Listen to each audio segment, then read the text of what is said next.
Di awal film, kita akan dibawa ke masa depan, yaitu pada tahun 2043. Di sana kita diperlihatkan seorang kriminal kelas kakap yang bernama Bison yang telah tertangkap dan sedang menunggu untuk diadili. Lalu scene berpindah pada anak buah Jenderal Bison yang terdiri dari Ken, Honda, dan Sagat, yang merencanakan akan pergi ke masa lalu untuk mencuci otak seorang calon hakim agung yang bernama Yu Ti-hung, yang akan mengadili Bison agar masa depan hakim itu membebaskannya dari segala tuduhan. Tak lama kemudian datang 4 polisi yang terdiri dari Ryu, Dalsim, Guile, dan Vega yang ingin menghadang anak buah Jenderal Bison tersebut. Pertarungan pun terjadi di antara mereka, namun tak lama kemudian ketika penjahat itu berhasil melarikan diri menggunakan mesin waktu dan kembali ke tahun 1993. Kepala polisi lantas mengirim Vega, Guile, dan Dalsim untuk menyusul para penjahat itu ke masa lalu. Ia juga memasang chips komputer pada kepala mereka yang dimaksud jika mereka berbohong, maka mereka semua akan tersengat listrik. Waktu pun mundur ke tahun 1993 bertempat di sebuah sekolah.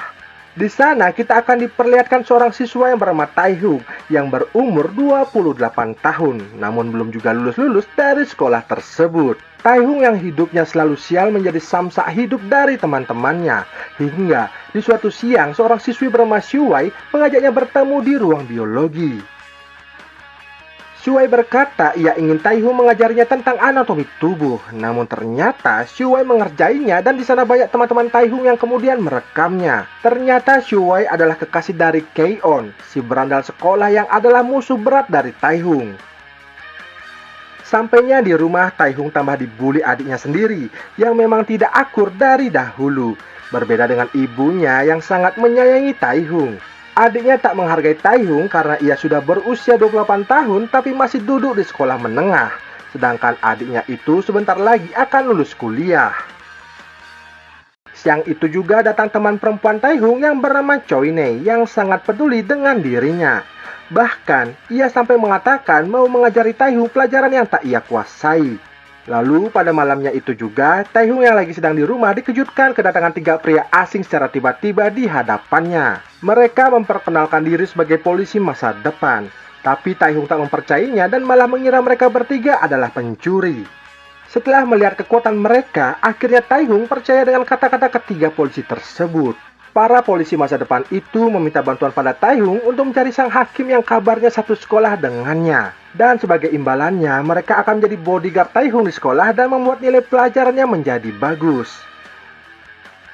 Keesokan harinya ketika ke sekolah seperti biasanya, Kei-on selalu mengganggu Tai-hung. Tapi kali ini ia yang diberi pelajaran karena Dalsim ikut bersama Tai-hung ke sekolah. Sementara Vega dan Guile yang ada di rumah kepergok oleh adik Tai-hung saat sedang mencari makanan. Beruntung tak lama kemudian Tai-hung datang dan berkata jika mereka adalah teman-teman sekolahnya. Singkat cerita, akhirnya mereka menyamar agar bisa mencari sang hakim di sekolah Tai-hung. Guile berperan sebagai guru, sedangkan Vega sebagai seorang murid pindahan. Agar Guile bisa diterima sebagai guru, ia pun membuat bom atom untuk menunjukkan kemampuan akademisnya, yang membuat para staf dan kepala sekolah menjadi terpesona. Sedangkan di kelas, Vega yang berstatus anak baru coba dikerjai oleh gengnya Kei-on dengan memasukkan ular ke dalam tasnya. Bukannya takut, ia malah memainkan ular tersebut hingga memakan empedunya ular itu. Saat sedang belajar, Vega malah tertidur di kelasnya. Ia pun dilempari buku beserta pensil oleh Pak Guru. Tapi dengan kehebatannya, ia dapat menangkis semuanya itu. Lantas saat jam istirahat, Tai-hung dicegat oleh para murid berandalan. Tapi Vega dengan mudah mampu mengalahkan mereka semua. Hingga Vega kini menjadi bos dan menyuruh mereka mencari orang yang akan menjadi hakim masa depan di sekolah itu. Lalu saat diadakannya lomba olahraga, Kei-on yang dendam kepada Tai-hung mencoba memberinya pelajaran. Tai-hung yang sangat payah dalam berolahraga pun tak diunggulkan dalam lomba itu. Bahkan komentator saling bertaruh satu sama lain saat Tai-hung beraksi. Saat Tai-hung dicurangi oleh Kei-on dan serta anak buahnya saat lomba lari, Dalsim datang membantunya dengan menyembur api ke lubang mataharinya, hingga membuatnya berlari sangat cepat dan memenangkan lomba tersebut. Akhirnya Tai-hung berhasil memenangkan semua lomba berkat ia meminjam kekuatan Dalsim dan Vega. Saat sedang bermain dingdong, Kei-on ditemui ketiga penjahat masa depan itu dan menyuruhnya mencari hakim di sekolahnya. Dengan imbalan, mereka akan membantu membalaskan dendamnya pada Taihung. Selain itu, Ken juga bakal menyamar menjadi seorang guru di sana. Lalu saat di sekolah, penjahat masa depan itu membuat sandiwara dengan mengganggu Si Wei dan kemudian diselamatkan oleh Ken hingga Si Wei jatuh cinta kepadanya. Ken yang mengajar di kelas Vega berhasil menyuntikkan jarum suntik beracun hingga membuat Vega menjadi anak kecil. Guil yang tahu jika ini adalah perbuatan dari Ken lantas mencari Ken yang saat itu sedang pergi dengan Si Wei untuk meminta penawarnya. Ternyata Ken mendekati Si Wei hanya untuk mencari keberadaan Yu Ti-hung hingga akhirnya Guil datang dan pertarungan pun tak terhindarkan. Jual beli serangan pun terjadi di minimarket tersebut. Tampaknya Ken lebih unggul hingga mampu mengalahkan Guil. Tapi Guil dapat bangkit kembali berkat dicium oleh Si Wei dan berbalik mengalahkan Ken yang kemudian kabur dari tempat itu tanpa memberi penawarnya. Sedangkan di taman hiburan tampak Vega semakin seperti anak-anak sedang ditemani oleh adiknya si Taihung. Dan jika sebentar lagi ia tak dapat penawarnya maka Vega akan mati. Tanpa diduga Ken pun datang dan menyuntikkan penawarnya itu karena merasa berhutang pada Guil ketika melepasnya saat kalah duel kemarin. Di masa depan ternyata Jenderal Bison berhasil meloloskan diri dan ia pun ikut kembali ke masa lalu untuk membunuh Yu Ti-hung.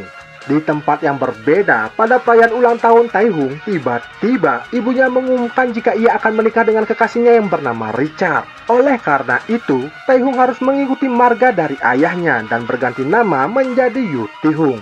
Dan ternyata ialah hakim yang dicari selama ini.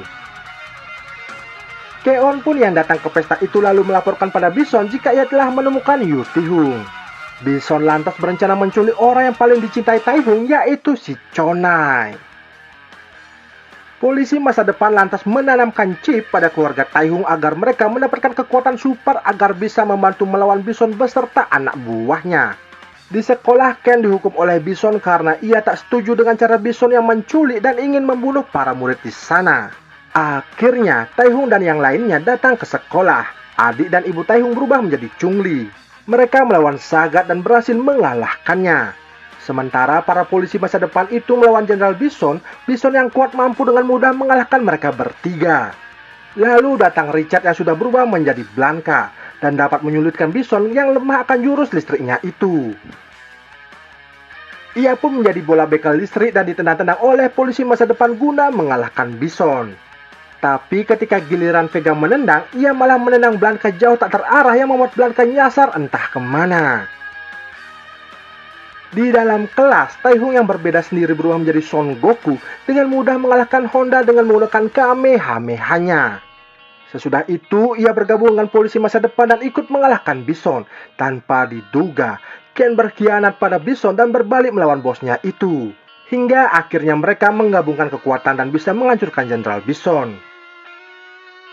Di akhir film ini, para polisi masa depan berpamitan karena tugasnya di masa lalu telah selesai. Tak lama kemudian, Ryu pun datang dan mengatakan jika Bison kabur ke masa lalu dan ia dikirim untuk membantu mereka menghadapinya. Vega pun menjawab jika ia tak perlu datang karena Bison kini telah almarhum. Dan film ini pun selesai.